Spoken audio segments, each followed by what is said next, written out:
Assalomu alaykum hurmatli obunachilar. Navbatdagi oshxona mebellarimizni obzorini qilish ishlariga boshladik. Xo'p, bu ishlarimiz razmeriga keladigan bo'lsa, uzunasiga 3 metr, balandligi 220, summasi 4,5 million so'm. Shu turishi moka smesiteli bonusiga, tagiga duxovka, ustiga gaz, tepasiga dimoxod tushadi, svetlari 3 xil yonadi.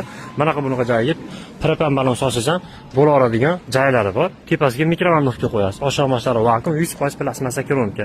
Bundan tashqari boshqa razmer so'raganlarga 240 ga balandligi 220, moka grant cho'shilkasi ichida 3,5 million so'm 240. Undan tashqari moka qo'ymayman, men quruq o'zini ishlataman deydiganlarga, xo'p, bunisiga keladigan bo'lsa, quruq holati 3 million so'm. Gaz, vitichka, moka hamma tushadi bunimizga. Xohlasangiz och svetidan deydigan bo'lsangiz, ochiq svetidan rangini farqi yo'q. Xohlagan rangingiz, uyingizga moslagan, yoqtirgan rangingizdan qilib bera olamiz. Boshqacha rasvetkalar desangiz, mana bunaqa och, to'q ranglaridan ham bor. Pastda nomerlar qolamiz, bemalol aloqaga chiqa olasizlar. Andijon bo'ylab dastlabki ustanotganimiz besplatniy, boshqa viloyatlarga arzonroq shopir gaplashib beramiz. Boshqa joyga dastavkamiz yo'q. Andijon bo'ylab besplatniy.